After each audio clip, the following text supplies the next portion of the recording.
Ce mardi, on finit de répondre aux commentaires que j'ai reçus il y a 2 semaines. Donc partie 1, c'est fait. Et là, on enchaîne avec la partie 2. À tout de suite. Donc je disais le dernier point. Vous avez vu là, j'ai changé de filtre. Le dernier point concernant mon mariage. Donc oui, ça a été une mauvaise expérience.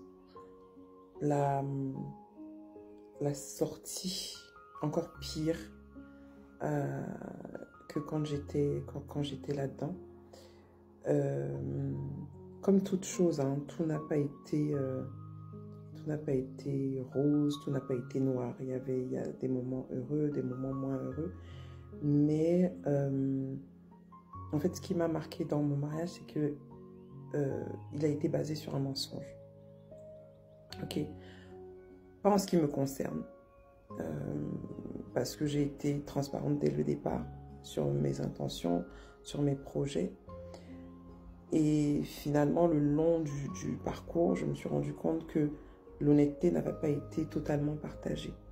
Maintenant, ce n'est pas parce que mon mariage s'est mal passé que je suis, entre guillemets, féministe ou que j'encourage les femmes. Non, je le faisais déjà avant le mariage.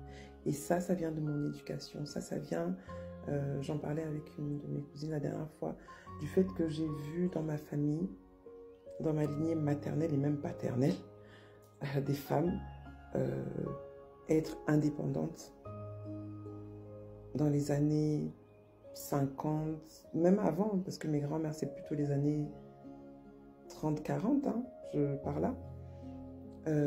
Donc, et j'ai grandi autour de femmes vaillantes, battantes, qui avaient leur vie professionnelle, qui sont arrivées très haut.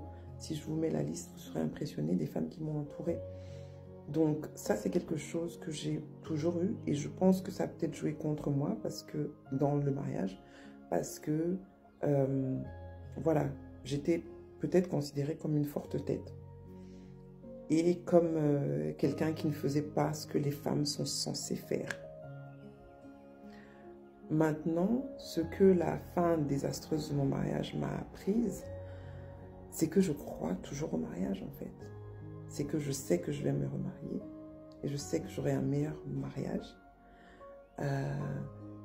Et que, en fait, ce n'est pas parce qu'une expérience est désastreuse ou malheureuse qu'elle va me changer ou changer ma perception des gens. Je crois en la famille, je crois au mariage, je crois en l'amour, je crois en l'amour dans la famille, je crois au respect de la famille. Mes valeurs n'ont pas changé à cause de ce que j'ai vécu. Ce que j'ai vécu m'a juste montré que tout le monde n'a pas les mêmes valeurs. Comme on dit, ça a la même odeur, ça a la même... ça a la même apparence, ça peut avoir la même odeur, mais ce n'est pas la même chose. Comme le sel et le sucre. Quand tu vois, tu penses que c'est la même chose. Et c'est quand tu goûtes que tu sais que c'est différent. Donc c'est ce qui s'est passé. Et donc, mon encouragement d'aujourd'hui découle vraiment de mon histoire personnelle. C'est qu'il ne faut pas laisser, en fait, les choses négatives te rendre négative. Il ne faut pas laisser ce que les gens ont fait de mauvais te rendre quelqu'un de mauvais.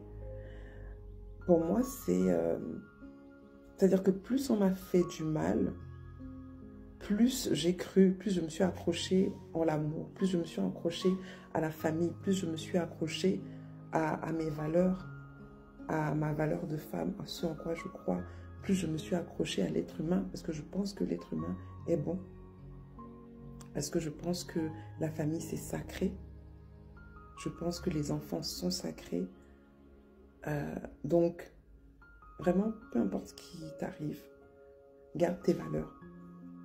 Maintenant, si tu es de l'autre côté et que tu es quelqu'un qui a pu faire du mal, ok, à partir du moment où tu te rends compte que tu as fait du mal, prends sur toi de travailler pour ne plus faire le mal que tu as fait.